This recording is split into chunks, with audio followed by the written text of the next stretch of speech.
In this episode, we're going to make a Linux system feel much less mysterious by looking at three things that explain a huge amount of its behavior. Those three things are where Linux keeps important configuration files, how Linux moves from power on to a working system, and which basic network commands help a technician understand why communication is working or failing. Beginners sometimes look at a Linux machine and feel as if every problem must be deep and complicated. But most support work becomes much easier once you know where Linux stores its choices, what order the machine follows during startup, and how to ask the network a few very direct questions. That matters because a computer that will not boot, will not connect, or keeps behaving strangely is often still leaving clues behind. A good technician does not need to memorize every possible file or every advanced command on day one. The real goal is to understand how Linux is organized so the machine stops feeling random and starts feeling readable.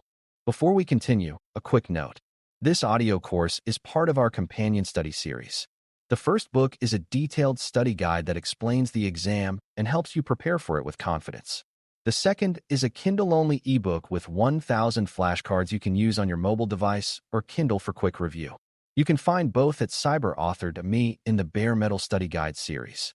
One of the most important beginner ideas is that Linux usually stores a lot of its behavior in plain text configuration files rather than hiding everything inside a big visual settings system. That can seem harder at first, but it actually helps technicians because plain text can be read carefully, compared, and backed up more easily than settings that only live behind menus. The most famous configuration location is the etc. directory, and beginners should think of that area as the home of many system-wide settings. If you want to understand how the machine is configured for networking, users, services, startup behavior, or other important system functions, etc., is often part of the story. The exact files and folder names can differ from one Linux distribution to another, but the larger idea stays the same. Linux keeps a lot of its rules in readable files, and support gets easier when you stop seeing those files as scary and start seeing them as the system's written instructions for how it should behave. That also means technicians need to understand the difference between system-wide settings and user-specific settings. Not every problem on a Linux machine affects every person who signs in. One user may have a desktop application that behaves strangely, while another user on the same machine has no trouble at all. In those cases, the issue may live in the user's home directory instead of in a system-wide file under etc. Linux often stores personal settings in hidden files and hidden folders inside the user's home area, and those hidden items usually begin with a period. That is a very practical support clue. If a problem follows one user but not another, the technician should think about user-level configuration rather than blaming the whole operating system. This helps beginners stay calm because it narrows the scope of the problem. Instead of thinking Linux is broken, you can start asking whether the system itself is misconfigured or whether one person's personal settings are creating the trouble. Another location that matters a great deal is var, especially var log, because Linux writes a lot of useful system history there. Beginners do not need to read every log file the moment something goes wrong, but they should understand why logs matter so much. A Linux system often records service starts, failures, network events, authentication attempts, and other important behavior in places meant for later review. That means the system may still explain what happened even if the problem already passed. A user may say the network died for a few minutes, or a service failed during startup, or the machine acted strangely overnight. Live tools may not show much by the time the technician arrives, but the log files may still hold clues. This is why Linux support is often about both the present and the recent past. Current behavior tells you what is happening now, while logs help tell you what happened before the technician started looking. Configuration files and log files work together in a very useful way. The configuration file tells you what the system was instructed to do, and the log helps tell you what the system actually did when it tried to follow those instructions.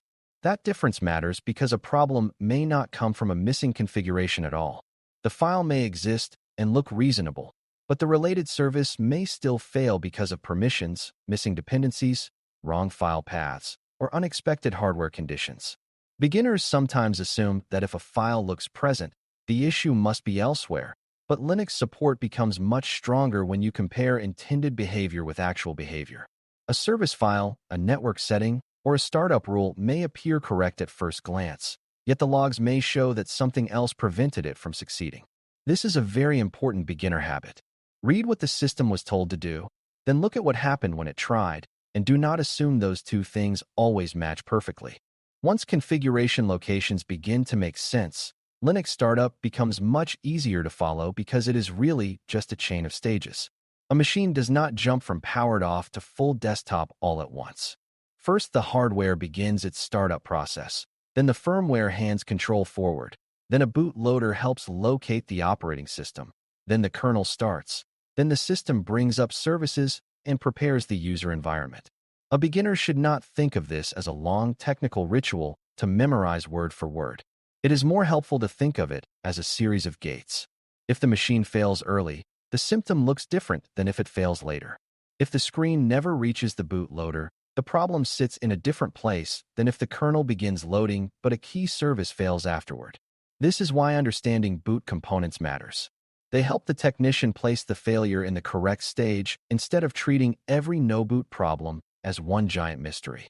The first stage many technicians think about is the firmware, which may be either the older basic input-output system, BIOS, style, or the newer Unified Extensible Firmware Interface, UEFI, style. For beginner support, the most important idea is that the firmware is the machine's early startup layer. It checks basic hardware readiness and helps decide what storage device or boot entry to use next. If the Linux system never seems to reach the operating system at all, then the firmware stage may already be part of the problem. The machine may be trying to boot from the wrong device, or a boot entry may be missing, or the startup order may not match the intended disk. This does not mean the whole operating system is ruined. It means the machine may not be reaching the operating system correctly. That is a very calming idea for beginners because it helps separate a Linux startup problem from a hardware startup path problem. You are no longer wondering why Linux is misbehaving. You are first asking whether Linux was even reached in the way you expected. After the firmware hands control forward, the bootloader becomes very important. A common bootloader on Linux systems is GNU Grand Unified Bootloader, GRUB, though the exact tool can vary. At a beginner level, the easiest way to understand the bootloader is that it helps bridge the gap between the machine's early startup stage and the Linux kernel. It helps the system know which Linux entry to use and what options should be passed along during startup. If a machine reaches the boot menu but then fails to continue, the bootloader stage becomes especially relevant. The user may see a menu, a boot prompt, or a failure message that points to this middle part of the startup path. This matters because it shows the system got farther than the firmware stage. The technician is no longer dealing with a completely dead startup path. The machine is at least beginning to locate the operating system, and that narrows the kind of problem you should be considering. The kernel is the core of the operating system, and beginners should think of it as the part that takes control of the hardware and starts building the working system environment. When the kernel begins loading, Linux is moving from startup planning into active system creation.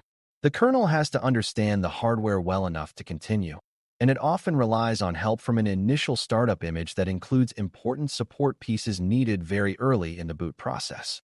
If a machine seems to start loading Linux and then stops with hardware-related or storage-related trouble, the issue may sit around this stage. The technician might begin wondering whether the system can see its storage correctly, whether needed modules are available, or whether the environment built for early startup still matches the actual machine. The important beginner lesson is that this stage is about turning a startup plan into a working operating system. If Linux cannot properly understand the hardware or reach the needed files here, the machine may never reach a normal login or desktop. After the kernel takes over, Linux still has more work to do before the user sees a finished system. One major part of that later startup stage is the init system, which is responsible for bringing up services and preparing the operating environment. On many modern Linux systems, that role is handled by systemd. Beginners do not need to memorize every part of systemd, but they should understand why it matters. The kernel gets the machine running at a basic level, and then the init system helps launch the background pieces that make the machine useful. Networking, login handling, logging, printing, scheduled tasks, and many other parts of the system depend on services starting in a sensible way. If the machine boots partway but key features are missing, this later startup stage becomes very important. A Linux system can reach a login screen and still not behave correctly because the right services did not start, started too slowly, or failed because of a bad configuration or missing dependency. That is why boot troubleshooting is not only about whether the screen looks alive. A machine may power on, show Linux messages, and even allow sign-in, while still failing as a usable system because a service tied to networking, storage, or another core feature is broken. This is where systemd tools and logs become useful even for beginners. A technician may not need to inspect every service on day one, but it helps a lot to know that services have names, states, and histories. If networking is missing after boot, one question is whether the networking service or manager came up correctly. If a user cannot sign in through a particular method, the technician may need to think about authentication services. If the machine seems to stall during startup, logs and service status can help show where the system slowed down or failed. The broad lesson is that successful boot is not just reaching a screen. It is bringing the important support pieces online so the system can actually do the work users expect from it. Network behavior makes much more sense once you understand that Linux networking is built from a few simple pieces. The machine needs an interface, which is the network connection point. It needs an address, so it knows how to identify itself on the network.